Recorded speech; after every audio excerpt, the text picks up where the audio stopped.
Only that so wasn't happening this time. Of course, that would be a lot easier to manage if I had a stake, or a knife, or anything remotely weapon-like, because hand-to-hand against this bastard was starting to look like a gesture in... I paused, noticing the shackle dangling off my right wrist. Oh, goody. "I'm trying to help you," he rasped, somehow getting a hand under the chain before it decapitated him. "Sure you are," I grunted, really putting my back into it. "Next you'll be telling me you're my boyfriend, come to get me out of this." He burst out laughing, since clearly he was off his head. Or maybe that was me, because now I was hearing voices. Status.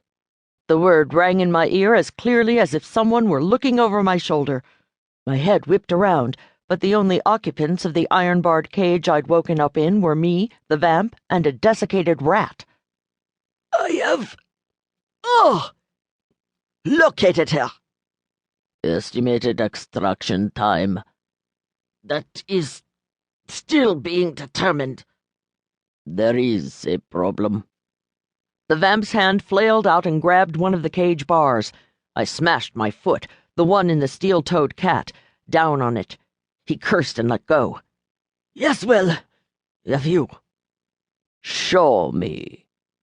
And suddenly things went from weird to super-ultra-weird as a picture flashed through my head as vivid as a movie. It was upside down and jiggling, but the best I could tell it showed some chick wearing a blood-splattered tank and a crazed expression.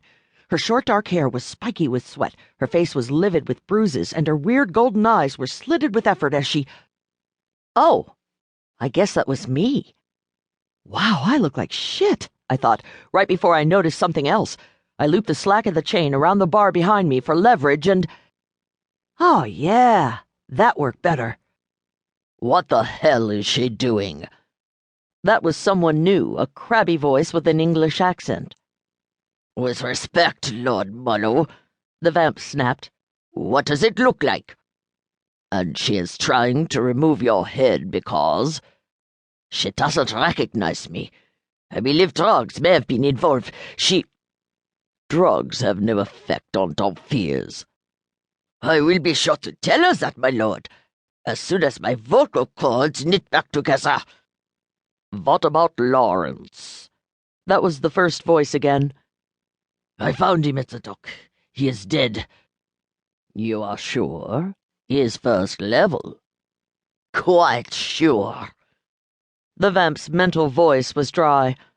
I got another flash, this time of a vampire, or what was left of one, the pieces arranged almost artistically on a patch of bloody concrete. And then it was gone. Someone cursed, maybe one of them, maybe me. I couldn't tell anymore. The longer they talked, the more my head ached. By now, waves of pain were stabbing my brain with every word, like needles through the eye. "Where are you?" the voice asked. "We were tracking you, but lost the signal." "Because they took her into one of their labs."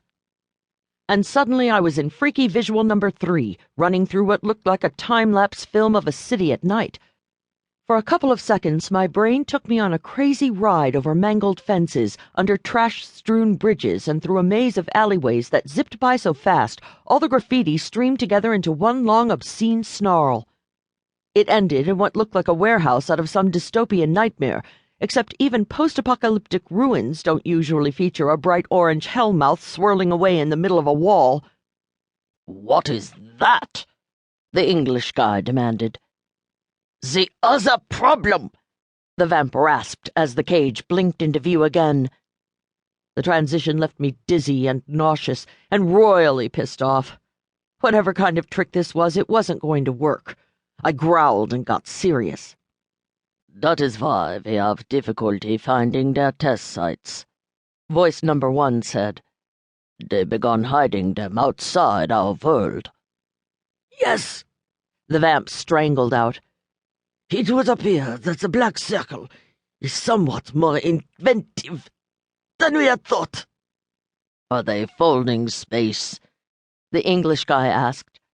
"Or did you actually pass through to another?" "Do you know, my lord, somehow I haven't had time to look." "Don't take that tone with me when we're trying to. We will have operatives at your location